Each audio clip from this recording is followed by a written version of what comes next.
আজকে কিছু কথা সত্যি না বললে নয়। যখনই আমি এই ধরনের কোনো কথা বলতে আসি তখনই আমি সবার চোখে খারাপ হয়ে যাই। আর এই রকম ধরনের কথা বলতে গিয়ে যদি আমাকে সবার চোখে খারাপ হতে হয় তবে আমি বারবার এইরকম খারাপ হতে রাজিও আছি।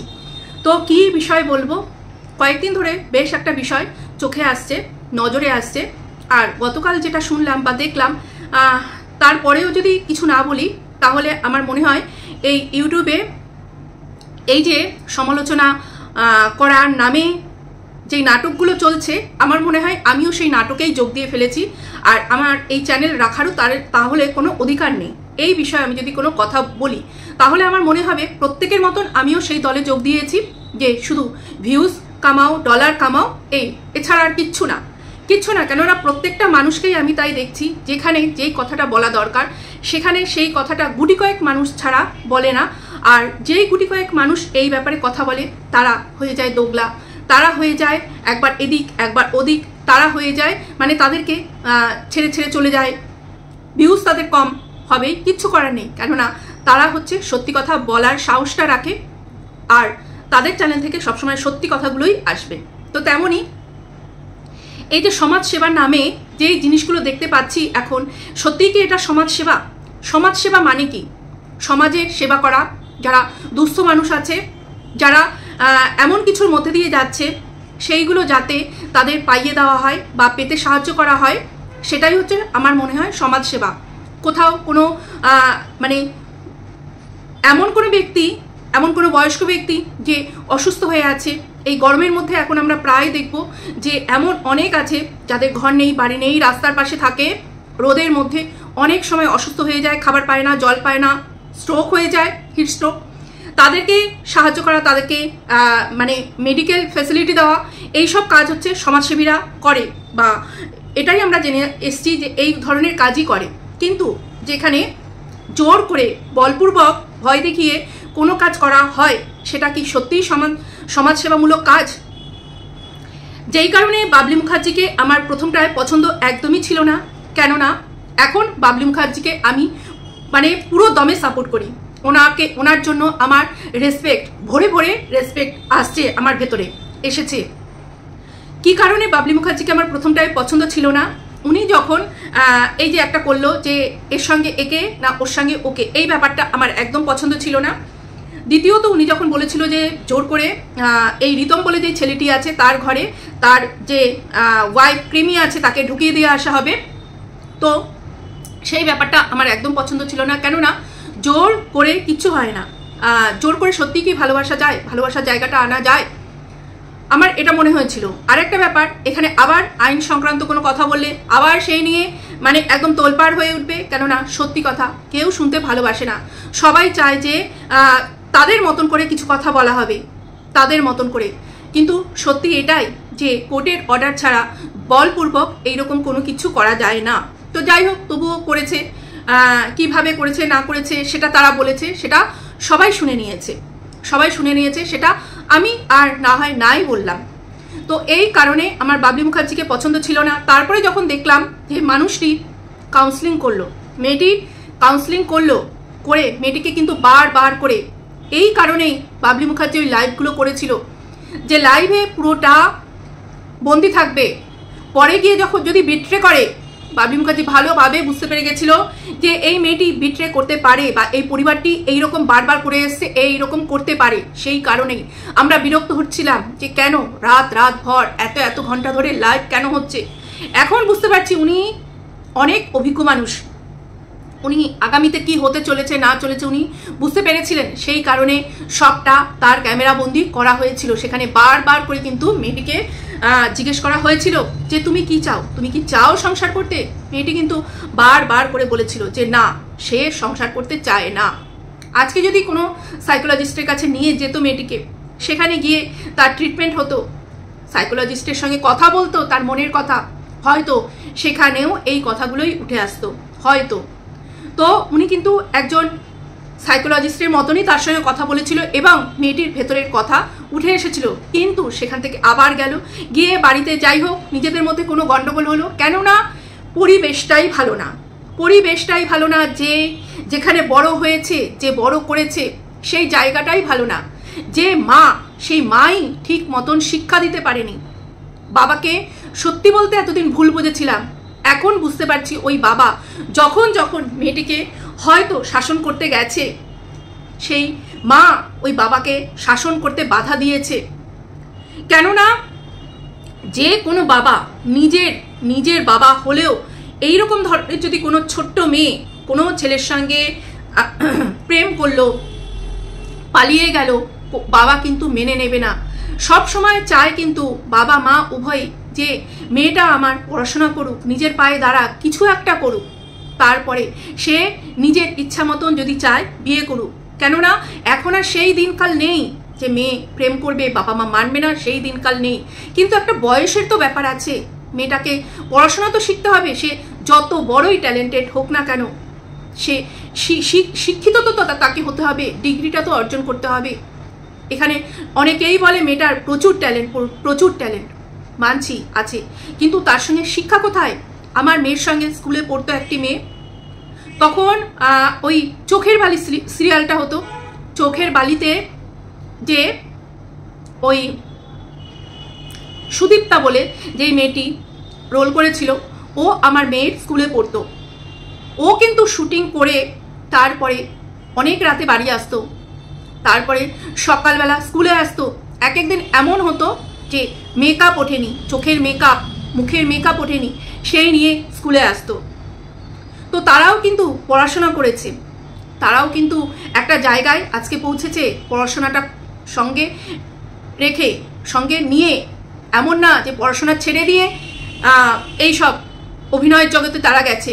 আজকে এই মেয়েটি যেইগুলো করেছে, তার যে বাবা হিসেবে যেই কাজটা করেছে সেটাই তো করবে।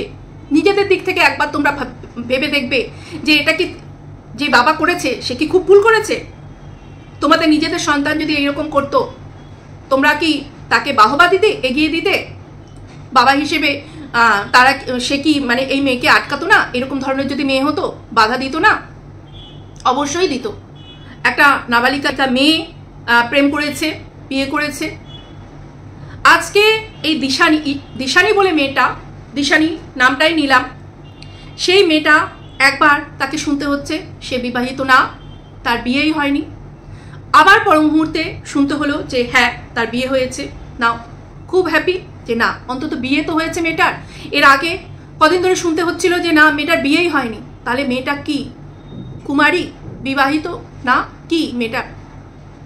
পরে যখন শোনা গেল যে না মেয়েটার বিয়ে হয়েছে, শান্তি পেল না, অন্তত মেয়েটার বিয়ে হয়েছিল, কেউ তাকে বলবে না রক্ষিতা।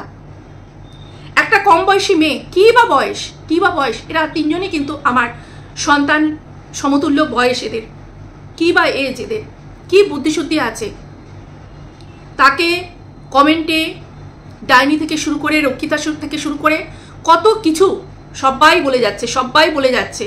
অথচ এই মেয়েটার কিন্তু এই সিনে আসার কোনো কথাই ছিল না, মেয়েটা ছিলই না এই সিনে। মেয়েটা কিন্তু তার পূর্বে কি ঘটেছিল সে কিন্তু আমরা এই ইউটিউবে আমরা জানতামই না। মেয়েটা তার ব্লগ ভিডিও দিচ্ছিল, ব্রাইডাল মেকআপের ভিডিও দিচ্ছিল, শর্ট ভিডিও করছিল, বেশ নাম করছিল মেয়েটা, সুন্দর চ্যানেলটা গ্রো চ্যানেল। মেয়েটাকে হঠাৎ করে কিছু পাকা মাথাওয়ালা মানুষ, খিলাড়ি মানুষ টেনে নিয়ে আসলো এই নোংরাতে। আর মেয়েটা কি বয়স, 20-21 বছর বয়স, এমন কিছু পাকা বুদ্ধি না। একটা মেয়ের বুদ্ধি তখনই পাকা হবে তার 27, 28, 29 বছর বয়স না আসলে, সংসারের মধ্যে না ঢুকলে তার বুদ্ধি কখনো পাকা হয় না। এখন হয়তো মেয়েটা যেই পরিস্থিতিগুলো দেখেছে তার মধ্যে দিয়ে গেছে, এখন ওর মাথাটা হয়তো অনেকটা পাকা হয়েছে। কিন্তু যেই টাইমে মেয়েটাকে টেনে হিচড়ে এর মধ্যে নিয়ে এসছে, আমরা প্রত্যেকেই তো দেখেছি কে এনেছিল এর মধ্যে। ও তো এর মধ্যে ছিলই না, মেয়েটাকে আনার কোনো দরকার ছিল না। কি কারণে আনা হয়েছিল? এই যে কৃমি বলে মেয়েটিকে জ্বালানোর জন্য ওই মেয়েটিকে ইউজ করা হয়েছিল। আর এই বোকা মেয়েটি সেই কথায় বিশ্বাস করে এর মধ্যে আসলো। সেই পুরনো প্রেম অত কাছে থেকেও ভুলে যাওয়া যায় না, একটা বাচ্চা মন। ও আবার ভাবলো হয়তো আমি এখানে যদি এখন যাই, এরা যেমন বলছিস যে তেমন যদি করি, হয়তো আমি আবার আমার সেই ফেলে আসা জায়গাটায় ঢুকতে পারবো। সেই কারণে বোকা মেয়েটা আবার সেটা করলো, ভুল করলো। প্রথম ফার্স্ট টাইমে যেটা করেছিল ওটা একটা বাচ্চা বয়সের ভুল করে একটা নাবালক নাবালিকা বিয়ে করে ফেলেছিল। সেকেন্ড টাইম আবার কিছু মানুষ তাদের কিছু মানে তাদের ভেতরে কি ছিল না, এই গল্প দিয়ে এদেরকে ইউজ করে, গুটি হিসেবে ইউজ করে কি করব, চ্যানেল গ্রো করব, সেটা করলো। করার ফলে মাঝখান থেকে মেয়েটা ফেসে গেল। মেয়েটাকে নানান জন নানান কিছু করছে, বলছে, নানান বাজে কমেন্ট মেয়েটাকে সহ্য করতে হচ্ছে সর্বক্ষণ। যখনই মেয়েটাকে আমি দেখেছি লাইভ করতে, আমি খুব একটা কমেন্ট করি না, তখনই দেখেছি প্রচণ্ড পরিমাণে বাজে বাজে কমেন্ট করতে। তোমরা কেউ বোঝো না যে একটা বাচ্চা মেয়ে এতটা বাজে কমেন্ট যখন সবাই করছে, তার মধ্যে থেকে কি যাচ্ছে। তার উপরে যদি তার বাড়ির লোক তাকে সাথ না দেয়, অন্য আরেকটি মেয়ে যখন এই মেয়েটির থেকেও আরও বাজে কিছু ব্যবহার করেছে, আমরা প্রত্যেকেই দেখেছি, তখন সেই মেয়েটিকে বাহবা দিয়েছ, ভালোবাসা দিয়েছ, অনেক কিছু দিয়েছ, অনেক কিছু। কেন?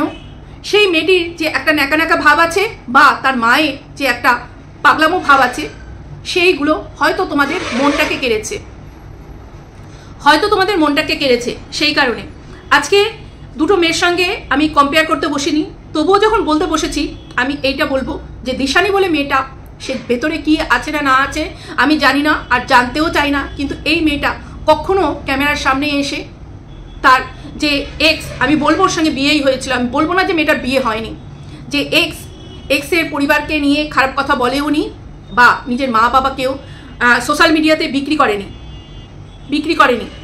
কিন্তু আরেকদিকে আরেকটি মেয়ে, সে কি করেছে, প্রত্যেকটা ক্ষণে তার শ্বশুরবাড়ির প্রত্যেকটা মানুষকে নিয়ে, এমনকি নিজের দিকের যে আত্মীয় স্বজন আছে তাদের প্রত্যেকটা মানুষকে নিয়ে সে নানান রকম বাজে কথা বলেছে। এখন হয়তো সে চেষ্টা করছে শ্বশুরবাড়িতে সে টিকে থাকবে, সে সবাইকে ভালো রাখবে, খুব ভালো কথা, ভালো থাকুক, সংসার করুক, এটা সবাই চায় সংসার করুক, কিন্তু কতদিন সেটাই হচ্ছে দেখার ব্যাপার। আজকে এই যে জিনিসগুলো হয়েছে, দিশানি যেই জিনিসটা করেছে, আরেকজন গিয়ে সেখানে সমাজসেবার নাম করে দিশানির ফোন সার্চ করছে। আজকে আমাদেরও ছেলে মেয়ে আছে, আমাদের ছেলে মেয়েও কিন্তু বড়, একটা এজ আসার পরে তাদের ফোন আমরাও কিন্তু সার্চ করতে পারি না যে ফোনে তারা কি করছে না করছে। কেননা প্রত্যেকটা মানুষের কিন্তু স্বাধীনভাবে বাঁচার অধিকার আছে। আমরা মা বাবা হিসেবেও সেখানে কিন্তু হস্তক্ষেপ করতে পারি না। সেখানে বাইরের একটা মানুষ এসে কিভাবে দিশানির ফোন সার্চ করছে, ও কাকে কি পাঠিয়েছে না পাঠিয়েছে, সেইগুলো কে অধিকার দিয়েছে। আর দিশানির মাকেও আমি বলবো, যখন গিয়ে সেই সমাজসেবিকা নতুন যে নেমেছে, সে গিয়ে যখন ঢুকেছে, আপনারা কেন অ্যালাউ করলেন? আপনাদের পাড়ার যে ক্লাব আছে, কমিটি আছে, তাদেরকে আপনারা হেল্প নিতে পারলেন না? আপনাদের বাড়ি এসে এইরকম হুজ্জতি বা কিছু কেন করবে? আপনার মেয়ের সঙ্গে এইরকম কেন করবে? আজকে মেয়েটা যে ঘটনাটা ঘটিয়েছে, কার জন্য ঘটিয়েছে? মেয়েটাকে টেনে কে নিয়ে এসছে? এই কথাটা যে বড় সমাজসেবী, তাকে কি বলেছে কেউ যে এই দিশানি মেয়েটা এর মধ্যে ছিলই না? এখনকার যে ছোট যে সমাজসেবী এর মধ্যে ঢুকেছে, সে নতুন হয়েছে সমাজসেবী, ইউটিউবের সমাজসেবী, সে কি একবারও ওই বড় সমাজসেবীকে বলেছে যে দিশানি কিন্তু দোষ নেই, দিশানিকে আমি এর মধ্যে এনেছি, সেই মায়াপুর গল্প এইটার জন্য আমি এনেছি, এটা একবারও বলেছে?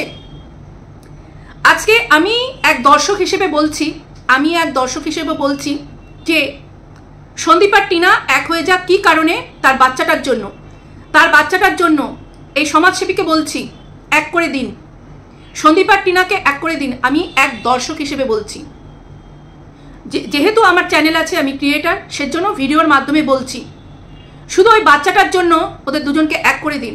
পারবেন করতে? পারবেন না করতে? পারবেন না। তাহলে এই মেয়েটিকে বা ওই আর দুটো ছেলে মেয়েকে ওদের মতন করে ছেড়ে দিন। ওদের মতন করে ছেড়ে দিন। ঢুকিয়ে দিয়ে এসছেন, ভালো কথা, ওদেরকে সংসার করতে দিন। আর এই মেয়েটিকে আপনারা ভরা বাজারে বদনাম করে দিয়েছেন, ওকে এবার ওর মতন থাকতে দিন। ওকে ওর যে স্পেসটা ওকে দিন, ও নিজের মতন করে গুছিয়ে নিক, নিজের মতন করে গুছিয়ে নিক।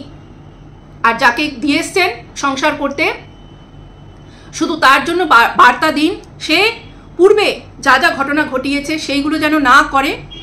শ্বশুর বাড়িতে থাকতে গেলে অনেক কিছু মানিয়ে নিয়ে থাকতে হয়, তো তেমনই যেন মানিয়ে গুছিয়ে নিয়ে থাকে। কেননা এর মাইন্ড কবে আবার পাল্টাবে, কেননা অনেকবার তো দেখলাম। শুধু এই বার্তাটা ওকে দিন, ও গুছিয়ে যেন সংসার করে। আর এই যে দিশানির জীবনে আপনারা আর আসবেন না, ওকে ওর মতন থাকতে দিন। দিশানির জন্য আমি এটাই বলবো, কেননা সত্যি এরা সন্তান সমতুল্য। আমার মতন যারা আছে, এই দিশানি, এই রিতম, কৃমি, এদের কিন্তু আমরা দিদি না, আমরা বলতে গেলে আমরা মা মাসির সমান, এদের সমান আমার ঘরে সন্তান আছে। তো দিশানিকে আমি এটাই বলবো, বিয়েটাই জীবনের সব না, বিয়েটা জীবনের সব না। নিজের পায়ে দাঁড়া, এত বড় একটা চ্যানেল, অনেক ট্যালেন্টেড, পড়াশোনাটা কমপ্লিট কর, নিজের পায়ে দাঁড়া, দেখবি পৃথিবীটা কত বড়। বিয়ে ছাড়াও আরও অনেক কিছু আছে। তারপরে যদি তোর সমস্তটা জেনে তোকে কেউ ভালোবাসে, তার সঙ্গেই বিয়ে করিস, নাকি তুই কাকে ভালোবাসিস, এমন একজন মানুষ চুজ করবি যে তোকে ভালোবাসে, তোর সমস্তটা জেনে তোকে ভালোবাসে। আমার মনে হয় তোর মা তোর ভালোই চায়। আমার যেটা মনে হয়, আমি একটা মায়ের দিক থেকে বলছি, তোর মা তোর ভালোই চায়। আর একটা কথা, লাস্টবার সেই দিন রাতে দিশানির যখন ওই রকম ঘটনা ঘটলো, সবাই যখন দৌড়ে গেল, টিমি বলে মেয়েটি একটি কথা বলল যে আমার যখন এইরকম হয়েছিল আমাকে তো সঙ্গে সঙ্গে হসপিটালে নিয়ে গেছিল, কিন্তু ওকে নিচ্ছে না। তো প্রথমত বলি, তোমার এইরকম হয়েছিল না, তুমি ওটা লাইভে ঘটিয়েছিলে, তুমি নিজে করেছিলে, তোমার সঙ্গে ওরকম হয়নি। আর তোমারকে সঙ্গে সঙ্গে নিয়ে গেছিল, আমি লাইভটা দেখেছিলাম, দেখে রীতিমতন আমি সারা রাত ঘুমাতে পারিনি। তোমাকে নিয়ে গেছিল কে? তোমার সেই যাকে তুমি বদনাম করে এসছো, তোমার সেই স্টেপ ফাদার, সেই কিন্তু নিয়ে গেছিল, সেই নিয়ে গেছিল। আর তাকে বদনাম করতে তোমরা মা মেয়ে ছাড়লে না, তাকেও বদনাম করতে তোমরা মা মেয়ে ছাড়লে না। তাহলে দেখো কে পাশে এসে দাঁড়িয়েছিল, পাশে এসে কে দাঁড়িয়েছিল? একটা পুরুষ মানুষের হাত অবশ্যই লাগে। তো এর থেকে বেশি আর কিচ্ছু বলবো না। দিশানিকে বলবো, নিজের এইভাবে ক্ষতি করিস না। মানব জন্মটা অনেক সাধনার পর তারপরে মানব জন্মটা পাওয়া যায়। এই যে নিজেকে শেষ করে দেওয়া, এর থেকে অপরাধ আর কিচ্ছু হয় না।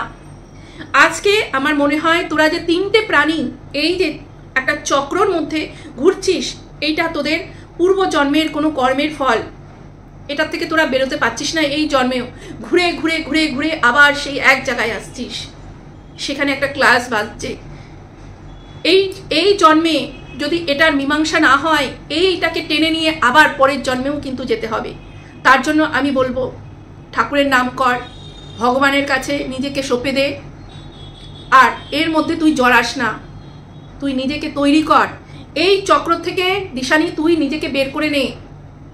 এই জন্মের এখনো অনেক দিন বাকি আছে, সবে 22 বছর বয়স, কিচ্ছু না 22 বছর, অনেক দিন বাকি আছে।